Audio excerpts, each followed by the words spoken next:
दोस्तों आज हम पढ़ेंगे एक नावल एमा। इस नावल को लिखा था जेन ऑस्टन ने। दोस्तों जेन ऑस्टन के जितने भी वर्क्स हैं, जो कोई भी वर्क आप जेन ऑस्टन का पढ़ोगे वो सब वर्क आपको सिंपल मिलेंगे। उसमें कोई खून खराबा नहीं होगा, कोई लड़ाई नहीं होगी, कोई वायलेंस नहीं होगा, कोई सुपर नेचुरल एलिमेंट नहीं मिलेगा आपको। उसकी सबसे बड़ी वजह यह है कि जेन ऑस्टन कभी ट्रैवल नहीं करती थी।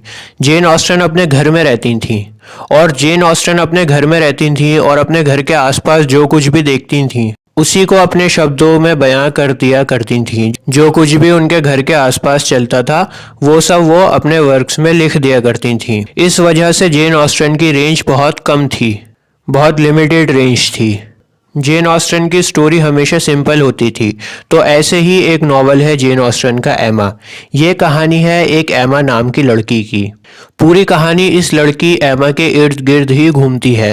एमा एक खूबसूरत लड़की है और इसे लगता है कि ये बहुत ही समझदार लड़की है। हालांकि ये समझदार बिल्कुल नहीं है, बेवकूफ़ नादान है, लेकिन इसे ऐसा लगता है कि ये समझदार है और इसे सारी दुनिया का ज्ञान है। एमा को ऐसा लगता है कि पूरी सोसाइटी की शादी कराने की जिम्मेदारी उसकी है। उसे इस दुनिया में भेजा गया है ताकि वो दूसरे लोगों की शादी को करवा सके। दरअसल दोस्तों हुआ क्या था कि एमा की गवर्नेंस थी मिस टेलर। उनकी शादी एमा ने मिस्टर वेस्टर्न से करवा दी थी और जब मिस टेलर की शादी एमा ने मिस्टर वेस्टर्न से करवाई तो एमा को ये रियलाइज़ हुआ कि वो शादी करवाने के लिए दुनिया में आई है और अब वो लोगों की शादियां करवाएगी। दोस्तों एमा दूसरों की शादी करवाने के लिए तो बहुत एक्साइटेड रहती है, लेकिन एमा खुद शादी नहीं करना चाहती। एमा ने फैसला कर रखा है कि वो सभी लोगों की शादी करवाएगी, ठीक है। अब दोस्तों एमा की एक दोस्त है हैरियट स्मिथ। हैरियट स्मिथ के माँ बाप का अता पता नहीं है। हैरियट स्मिथ को नहीं पता कि उसके माँ बाप कौन से हैं। इस वजह से हैरियट को सोसाइटी इन्फीरियर समझती है। दोस्तों हैरियट स्मिथ के पास रॉबर्ट मार्टिन का प्रपोजल आता है शादी का। हैरियट स्मिथ भी रॉबर्ट को पसंद करती है, उसके साथ शादी करना चाहती है। रॉबर्ट एक अमीर इंसान है, हालांकि रॉबर्ट किसान है लेकिन फिर भी वो जेंटलमैन है, अमीर किसान है।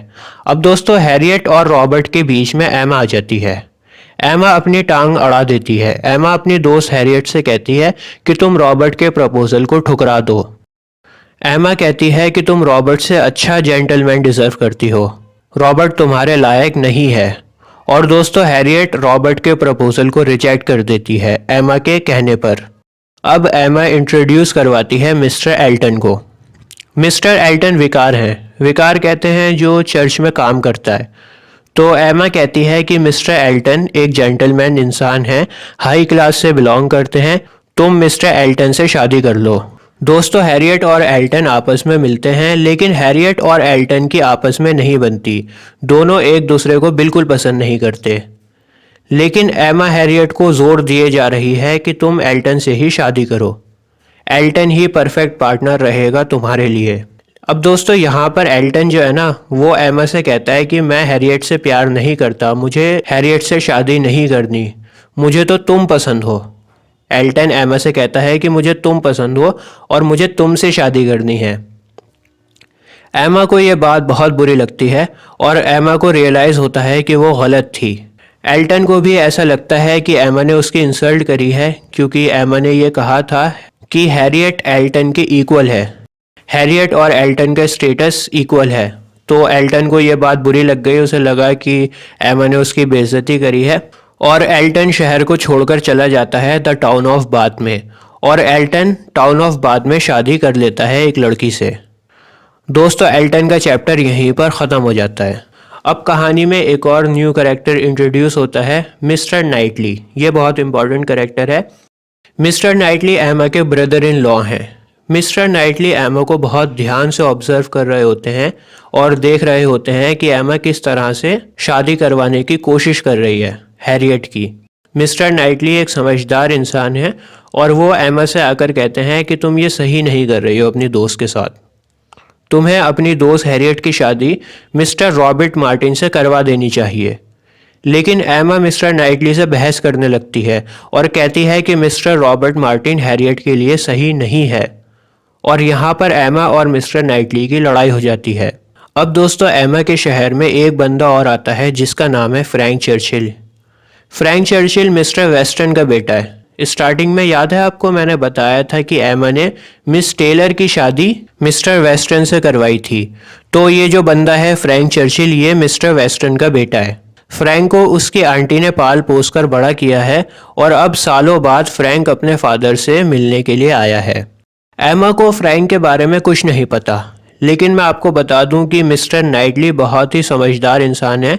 मिस्टर नाइटली फ्रैंक को देखकर समझ जाते हैं कि ये बंदा ठीक नहीं है। मिस्टर नाइटली को फ्रैंक पर शक हो जाता है, लेकिन एमा को फ्रैंक बहुत अच्छा लगने लगता है। फ्रैंक एमा के साथ फ्लर्ट करता है और उसकी तारीफ़ें करता है और एमा भी अपनी तारीफ़ों को सुनकर बड़ा खुश होती है। अब दोस्तों कहानी में एक और नए करेक्टर की एंट्री होती है, जेन फेयरफिक्स। जेन छोटा सा करेक्टर है, इतना इम्पोर्टेंट नहीं है। जेन एमा की दोस्त है और जेन बहुत ही खूबसूरत है। एमा जेन की खूबसूरती से जलने लगती है। एमा को जेन बिल्कुल नहीं पसंद क्योंकि जेन बहुत खूबसूरत है। ठीक है, दूसरी ओर फ्रैंक और एमा के बीच नज़दीकियाँ बढ़ती जा रही हैं और इन दोनों की बढ़ती नज़दीकियों को देखकर सभी लोग ये समझते हैं कि एमा और फ्रैंक के बीच में कुछ चल रहा है। लेकिन तभी एमा सब कुछ क्लियर कर देती है। एमा कहती है कि फ्रैंक मेरे लिए ठीक पार्टनर नहीं है। फ्रैंक अच्छा लड़का है लेकिन मेरे लिए ठीक पार्टनर नहीं है। एमा कहती है कि फ्रैंक की शादी हैरियट से हो सकती है। ठीक है, यहाँ पर एमा कहती है कि मैं फ्रैंक की शादी हैरियट से करवाऊंगी। जो उसकी दोस्ती हैरियट, उससे फ्रैंक की शादी करवाऊंगी। अब दोस्तों हैरियट भी एक दिन एमा के पास आती है और हैरियट एमा से कहती है कि मुझे प्यार हो गया है, लेकिन जिस शख्स से मैं प्यार करती हूँ उसका सोशल स्टेटस मुझसे ऊंचा है। एमा समझती है कि हैरियट फ्रैंक की बात कर रही होगी, लेकिन दोस्तों मैं आपको बता दूं कि हैरियट बात कर रही होती है मिस्टर नाइटली की। एमा को ऐसा लगता है कि हैरियट बात कर रही है फ्रैंक की, लेकिन दरअसल हैरियट बात कर रही होती है मिस्टर नाइटली की। हैरियट को मिस्टर नाइटली से प्यार हो गया है। अब देखो कहानी में ट्विस्ट आता है। फ्रैंक की आंटी की डेथ हो जाती है और फ्रैंक सबको बता देता है कि मैं ऑलरेडी इंगेज्ड हूँ। मेरी इंगेजमेंट हो चुकी है जेन से और मैं जेन से शादी करने जा रहा हूँ। जेन और मैं एक दूसरे से प्यार करते हैं। जब यह बात एमा को पता लगती है कि फ्रैंक जेन से शादी करने जा रहा है तो वो सोचती है कि मेरी दोस्त हैरियट का क्या होगा। वो बेचारी तो फ्रैंक से प्यार करती है, लेकिन फिर एमा को पता लगता है कि हैरियट फ्रैंक से नहीं बल्कि नाइटली से प्यार करती है। और दोस्तों जब ये बात एमा को पता लगती है ना कि उसकी दोस्त हैरियट नाइटली से प्यार करती है तो एमा के दिल में चुभन होती है। उसे बहुत दर्द होता है और उस टाइम एमा को रियलाइज़ होता है कि वो नाइटली से प्यार करती है। एमा का दिल थोड़ा बैठ सा जाता है। एमा को लगता है कि नाइटली भी हैरियट से प्यार करता होगा, लेकिन एमा गलत थी। नाइटली भी एमा से प्यार करता है और एमा से अपने प्यार का इजहार कर देता है।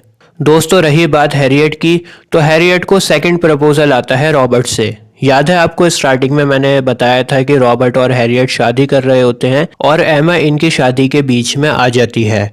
तो रॉबर्ट दोबारा से प्रपोजल भेजता है हैरियट को और इस बार हैरियट रॉबर्ट के प्रपोजल को एक्सेप्ट कर लेती है। कहानी कुछ इस तरह से ख़त्म होती है। कहानी के लास्ट में एमा और नाइटली शादी कर लेते हैं और हैरियट और मिस्टर रॉबर्ट ये दोनों शादी कर लेते हैं और इसी के साथ इस कहानी की हैप्पी एंडिंग हो जाती है। तो दोस्तों